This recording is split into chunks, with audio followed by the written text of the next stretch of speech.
Right.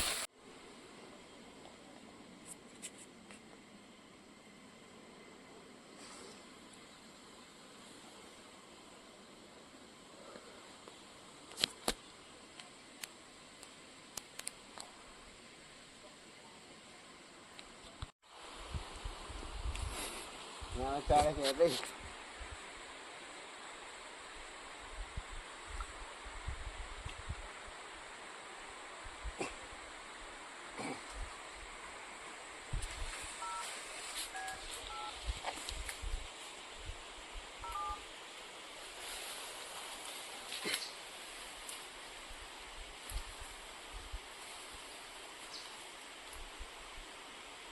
Hello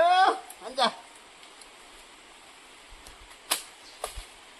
म त खसीलाई घाँस जाँदैछु है भन्छ यो चनापाएको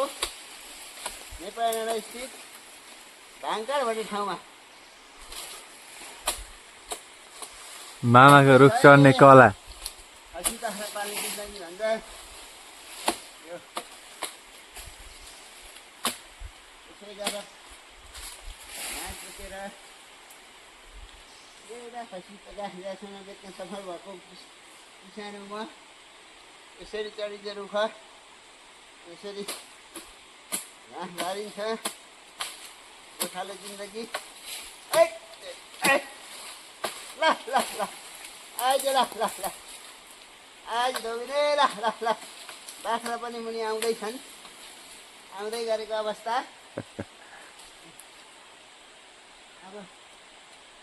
खुकुरी सिरी पार्दै खुकुरी पुगिन्छ अनि यसरी गोठालो जिन्दगी यस्तै छ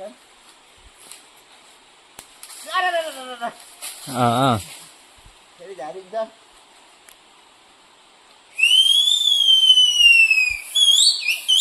ल ल ल ल यो चाहिँ बाख्रा बोलाएको हो घाँस खुवाउनको लागि यसरी अलिक धेरै मोटो भएको अवस्था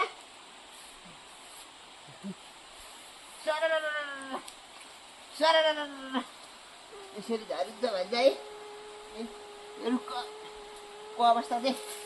बाङ्गो छ अलिक यसरी यस्तो सुपारी जस्तो बोटमा यो यति फलाम भन्छन् भन्छ बाख्राले घाँस खान्छन् घाँसको भारी भारी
मान्छे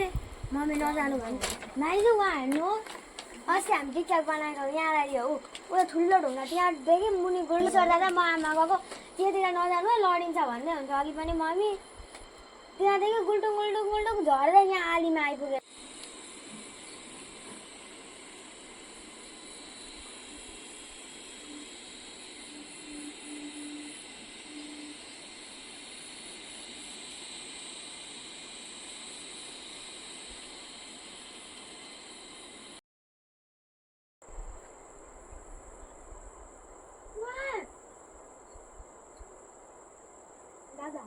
पनि न घर नगए हुँदैन पानी पर्न थाल्यो भित्रै जाने भने मात्र हो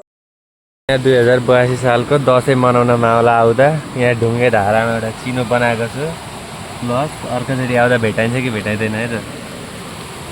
त्यो भिडियोमा अर्कोचोटि आउँदा यो भेटायो भने हाल्छु